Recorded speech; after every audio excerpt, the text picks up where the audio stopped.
Subscribe करें are के drawing classes को और ये बेल आइकन भी दबा दें। प्यारे बच्चों, आज आपको इस वीडियो में कक्षा छठी के गणित से प्रश्नावली 4.6 के सवालों का हल करना सिखाया जाएगा। तो बच्चों, इस प्रश्नावली में आपको 1, 2 और 4 तक सवाल दिए गए हैं। तो इसमें बच्चों आपको वृत्त संबंधित सवाल दिए गए हैं। तो सबसे पहले आपको जानना होगा कि वृत्त क्या होता है। तो आपने सभी ने चूड़ी या कोई गोल वस्तु जैसे कि पहिया है आपकी साइकिल का, या कटोरी है, थाली है, इस तरह की वस्तुएं आप सब ने देखी होंगी। तो उन सब में बच्चों एक समानता होती है। तो वो समानता क्या है कि वो सभी इस तरह से गोल होती हैं, इस तरह से गोल वस्तुएं होती हैं। तो इन गोल वस्तुओं को बच्चों हम गणित में क्या कहते हैं? गणित में हम इनको वृत्त कहते हैं। तो वृत्त से संबंधित परिभाषाएं बच्चों इससे पिछले पेज पर आपको यहाँ पर दी गई हैं, जिसमें त्रिज्या, व्यास, जीवा आदि के बारे में दिया गया है। तो सबसे पहले इनमें जो परिभाषाएं हैं उनके बारे में आपको जानना आवश्यक है। तो जैसे मैंने ये एक वृत्त की आकृति बनाई है, तो आप जैसे ही कुछ त्रिज्या का प्रकार लेकर इस तरह से ये आकृति बनाएंगे, तो ये जो आकृति बनती है बच्चों, इसको हम वृत्त कहते हैं। और जो इसके अंदर ये बिंदु है जहाँ पर हमने प्रकार रखा है, इसको बोलते हैं बच्चों वृत्त का केंद्र। तो हमेशा आपको याद रखना है कि जहाँ पर प्रकार रखकर प्रकार की कील को रखा जाता है और ये पेंसिल से इस तरह से आकृति बनाई जाती है, इसको हम बोलते हैं वृत्त का केंद्र। ये जो बाहर की आउटलाइन है, इसकी सीमा है बच्चों, इसको हम बोलते हैं परिधि। इसकी परिभाषाओं को आपको ध्यान में रखना है बच्चों। इसको बोलते हैं बाहर की आउटलाइन को परिधि। और केंद्र से परिधि तक मिलाने वाला जो रेखाखंड होता है, जैसे इस केंद्र से हम परिधि तक रेखाखंड मिला दें, हम यहाँ पर और भी मिला सकते हैं। ये सभी जो रेखाखंड हैं ये समान दूरी के होंगे, क्योंकि हमने केंद्र से जब प्रकार खोलकर ये वृत्त लगाया था तो बिल्कुल समान दूरी रखी थी। तो इनको बोलते हैं बच्चों त्रिज्या। और अगर इस त्रिज्या को बच्चों आगे परिधि तक बढ़ाया जाए, यानी कि ऐसा रेखाखंड जिसके दोनों अंत बिंदु परिधि पर हों, जैसे कि दोनों अंत बिंदु हैं ये दोनों परिधि पर हैं और ये केंद्र से गुजर रहा है, तो इसको बोलते हैं बच्चों व्यास। और व्यास किसी भी वृत्त को बच्चों, जैसे ये वृत्त है पूरा, इसको दो भागों में बांटता है। एक भाग आधा ऊपर है, एक आधा नीचे है। तो ये जो यहाँ से लेकर यहाँ तक का जो वृत्त है, नीचे भी आधा वृत्त है, इसको हम बोलते हैं अर्धवृत्त। यानी कि व्यास वृत्त को दो आधे भागों में बांटता है, इसको अर्धवृत्त कहा जाता है। अब बच्चों, जब परिधि पर हम कोई दो बिंदु ले लेते हैं इस तरह से परिधि पर, और इनको अगर हम मिलाते हैं, तो जो ये मिलाने वाला रेखाखंड है इसको हम बोलते हैं बच्चों जीवा। और जो ये व्यास है बच्चों, ये भी एक तरह से जीवा होती है, क्योंकि इसके भी दोनों अंत बिंदु परिधि पर ही होते हैं। व्यास वृत्त की सबसे बड़ी जीवा होता है बच्चों। और सभी जो व्यास हैं, व्यास यहाँ से भी हम खींच सकते हैं, इस त्रिज्या को पूरा कर दें तो इससे भी खींच सकते हैं। सभी व्यास बच्चों जीवा कहलाती हैं। सिर्फ केंद्र से गुजरने वाली कोई जीवा होगी वो व्यास कहलाएगी।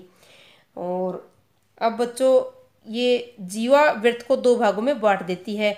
एक भाग तो आप देख रहे हैं इसके इधर है और एक इधर है, तो इनको बोलते हैं बच्चों वृत्तखंड। तो ये दो भाग इसने कर दिए हैं जीवा ने, तो इनको बोलेंगे अब वृत्तखंड। जो ये बड़ा भाग है इसको बोल देंगे दीर्घवृत्तखंड। और जो ये छोटा भाग है बच्चों, इसको बोलेंगे हम लघु वृत्तखंड। तो इस तरह से जीवा वृत्त को दो भागों में बांट देती है, दीर्घवृत्तखंड बड़े वाला और लघु वृत्तखंड छोटे वाला। अब बच्चों, इसमें एक आकृति और होती है, जैसे कि ये त्रिज्या है, ये दो त्रिज्याएं हैं और इनके बीच में यहाँ से लेकर यहाँ तक चाप है। तो ये जो क्षेत्र है बच्चों, ये वाला, इसको बोलते हैं बच्चों त्रिज्यखंड। त्रिज्यखंड यानी कि दो त्रिज्याओं और एक चाप। चाप बच्चों वृत्त का एक भाग होता है, ये कहीं से भी कहीं तक हो सकता है, जैसे यहाँ से यहाँ तक या यहाँ से यहाँ तक, यहाँ से यहाँ तक भी हम मान सकते हैं। तो चाप और दो त्रिज्याओं से घिरा हुआ क्षेत्र वृत्त का कहलाता है बच्चों त्रिज्यखंड। तो इस तरह से बच्चों हमने इसकी सभी परिभाषाओं के बारे में बात कर ली है। अब हम इसके सवालों का हल करना आपको सिखाएंगे।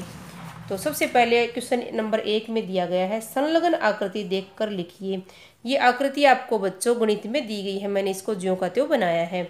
तो इसमें हमें कुछ बिंदु दिखाई दे रहे हैं और दो इस तरह से ये छायांकित भाग शेडेड पार्ट दिए गए हैं। तो हमें इस आकृति को देखकर अपने जो सवाल पूछे गए हैं उनका हल करना है। ए, वृत्त का केंद्र। तो केंद्र बच्चों मैंने बताया था कि बीच में स्थित होता है, जहाँ पर प्रकार रखकर हम वृत्त लगाते हैं। जैसे इस तरह से यहाँ पर प्रकार रखकर ये वृत्त लगाया गया है बच्चों, तो इसको हम बोलते हैं वृत्त का केंद्र। और ये ओ बिंदु है, तो यहाँ पर हम लिख देंगे ओ बिंदु।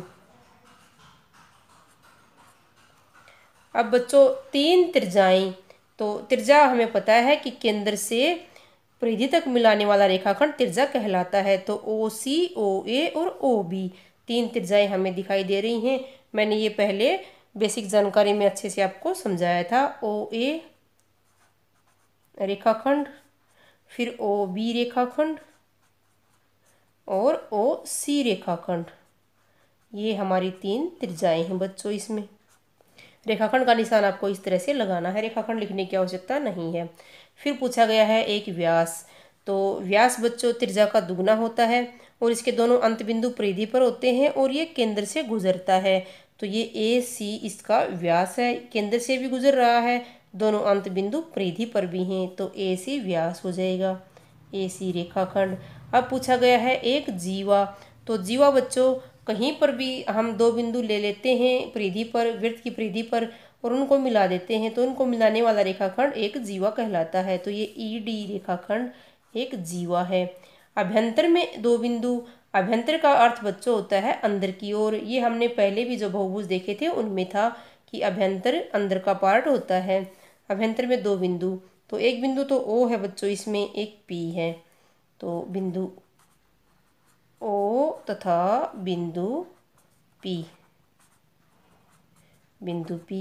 बहिर्भाग में एक बिंदु, बहिर्भाग यानी कि वृत्त का बाहर का भाग, ये तो परिधि पर हैं, ये बाहर के भाग में नहीं आएंगे, E D C A B.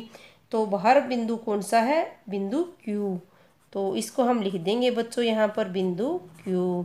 अब देखते हैं जी पार्ट में एक त्रिज्याखंड। त्रिज्याखंड के बारे में मैंने बताया था कि दो त्रिज्याओं और चाप से घिरा हुआ क्षेत्र, ये यहाँ से लेकर यहाँ तक ओ ए तथा ओ बी दो त्रिज्याएं हैं और ये चाप है। तो ये त्रिज्याखंड है बच्चों ओ ए बी, त्रिज्याखंड का नाम लिख देंगे ओ ए बी। अब पूछा गया है एक वृत्तखंड। तो वृत्तखंड बच्चों जैसे मैंने बताया था कि कोई भी जीवा वृत्त को दो भागों में बांटती है।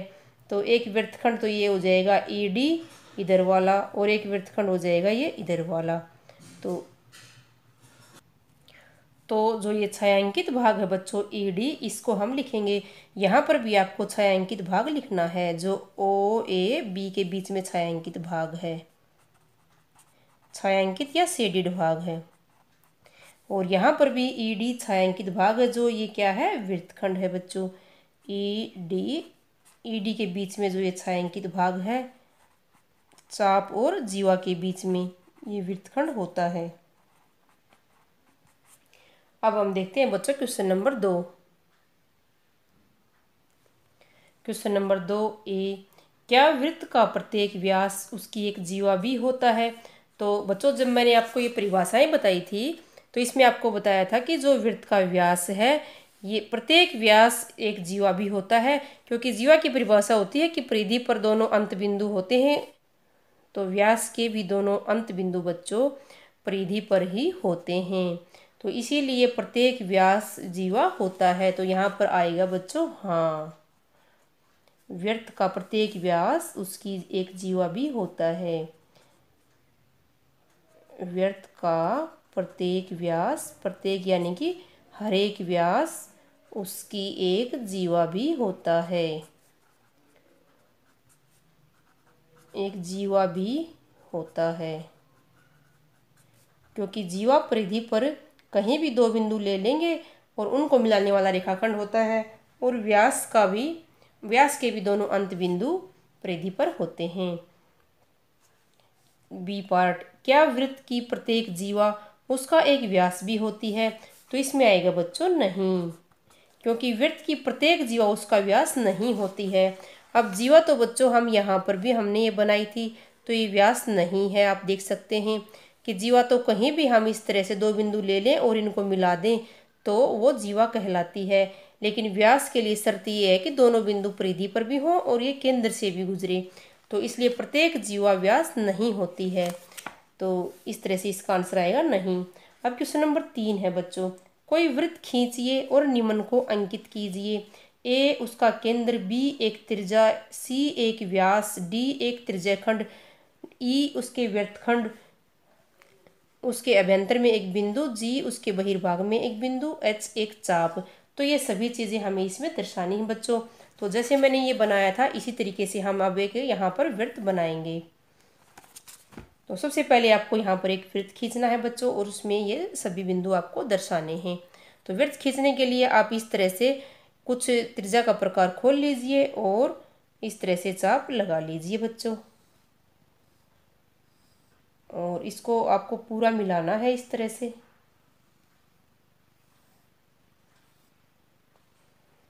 अब हम इसके अंदर ये जो हमें भाग दिए गए हैं ये सभी दर्शाएंगे। ये वृत्त हमने खींच लिया है, और वृत्त खींचते समय आपको ये प्रकार को हिलाना नहीं है बिल्कुल भी। जितना प्रकार आपने खोल लिया है उतना ही प्रकार रख के इस तरह से इसको घुमाना है, कहीं भी इसको थोड़ा या ज़्यादा नहीं करना है। अब देखते हैं ए पार्ट में उसका केंद्र। तो केंद्र बच्चों मैंने पहले भी बताया था आपको, जहाँ प्रकार की कील को बच्चों हम रखते हैं वृत्त खींचते समय वो वृत्त का केंद्र होता है। तो ये आ जाएगा हमारा आंसर ए पार्ट, और इसका नाम रख देते हैं ओ। अब बी पार्ट है एक त्रिज्या। तो त्रिज्या दर्शाने के लिए बच्चों हम केंद्र को परिधि से मिलाने वाला रेखाखंड खींचेंगे। तो इसको बोलेंगे हम त्रिज्या ओ। जैसे ए बिंदु रख देते हैं तो ये ओ ए क्या है, एक त्रिज्या है। तो ये बी पार्ट का आंसर है। अब देखते हैं बच्चों सी एक व्यास। तो व्यास हमें पता है बच्चों कि दोनों अंत बिंदु इसके परिधि पर होते हैं और ये केंद्र से गुजरता है। तो आप इस तरह से व्यास खींच सकते हैं।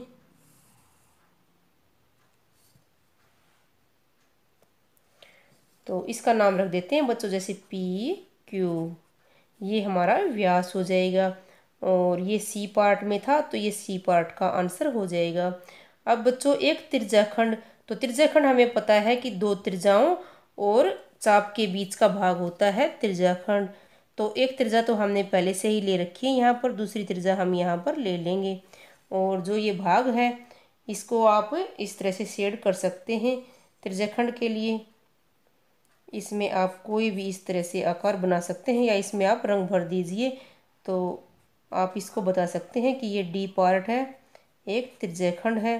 अब देखते हैं बच्चों उसके वृत्तखंड ई पार्ट में। तो वृत्तखंड आपको पता है कि जब हम कोई जीवा लेते हैं इस तरह से, तो जीवा इसको दो भागों में बांट देती है।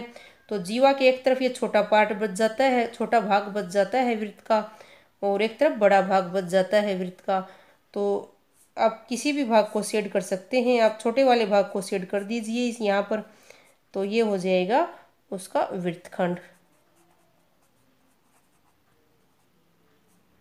और जीवा के अब का भी आप नाम रख दीजिए बच्चों जैसे ई डी। और ये ई पार्ट का आंसर था बच्चों, तो यहाँ पर हम लिख देंगे ई पार्ट, आंसर ई। और यहाँ पर आंसर बी, ये आंसर है बच्चों ए का। आप इनके साथ साथ इस तरह से लिख दीजिए, ये आंसर है डी का और ये सी का आंसर था। और अगला पार्ट है बच्चों एफ, उसके अभ्यंतर में एक बिंदु। तो अभ्यंतर में तो बच्चों ओ भी है या और भी कोई बिंदु ले सकते हैं, जैसे कि ये मान लिया हमने एस बिंदु। तो ये एस बिंदु आ जाएगा एफ पार्ट का आंसर बच्चों, एफ का आंसर। और जी पार्ट है उसके बहिर्भाग में एक बिंदु। तो इसका बहिर्भाग बच्चों जैसे कि आप यहाँ भी ले सकते हैं या यहाँ पर भी ले सकते हैं। बहिर्भाग में एक बिंदु, ये हमने बिंदु ले लिया है, तो इसका नाम रख देते हैं हम टी बिंदु। तो बहिर्भाग में एक बिंदु जी पार्ट में है, तो ये जी पार्ट का आंसर आ जाएगा बच्चों, आंसर जी। एच पार्ट में हमें पूछा गया है एक चाप। तो चाप हम यहाँ से लेकर यहाँ भी दिखा सकते हैं या कोई छोटा पार्ट भी दिखा सकते हैं। जैसे हम इसको यहाँ से लेकर यहाँ तक पक्का कर देंगे। ये आप कलर से भी कर सकते हैं बच्चों। तो इसका नाम हम यहाँ से लेकर यहाँ तक रख देते हैं बच्चों, LM। तो ये हो जाएगी एक चाप हो जाएगी बच्चों। और ये H पार्ट का आंसर है, H पार्ट। तो इस तरह से बच्चों हमें तीसरे क्वेश्चन में कोई वृत्त खींचना है पहले, और उसके अंदर ये सभी चीज़ें आपको दिखानी हैं और लिखना है आपको ये इसका आंसर है, ये इसका है।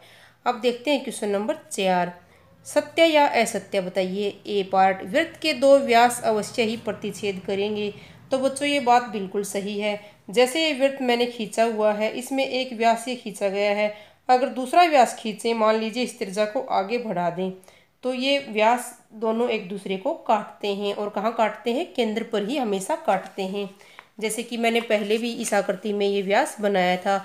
अगर ये दूसरा व्यास यहाँ से हम पूरा करें तो ये दोनों यहाँ पर काटते हैं, या कोई और भी व्यास हम इस तरह से खींचें तो ये भी यहाँ पर काटेगा। तो व्यास हमेशा ही वृत्त में काटेंगे, प्रतिच्छेद करेंगे, और वो केंद्र पर प्रतिच्छेद करते हैं। तो ये हो जाएगा बच्चों सत्य। फिर बी पार्ट है बच्चों, वृत्त का केंद्र सदैव उसके अभ्यंतर में स्थित होता है। तो अभ्यंतर का अर्थ होता है बच्चों अंदर की ओर। तो हमें पता है बच्चों कि हम केंद्र पर प्रकार रखकर ही वृत्त की रचना करते हैं। तो इसलिए वृत्त का केंद्र हमेशा ही उसके अभ्यंतर में स्थित होता है। तो ये भी हो जाएगा सत्य। तो इस तरह से बच्चों हमने इस वीडियो में क्वेश्चन नंबर 1 से लेकर क्वेश्चन नंबर 4 तक प्रश्नावली 4.6 के सवालों का हल करना आपको सिखाया। अगर आपको सवाल अच्छे समझ में आते हों तो आप वीडियो को लाइक ज़रूर करें और चैनल को भी सब्सक्राइब कर लें। थैंक यू बच्चों।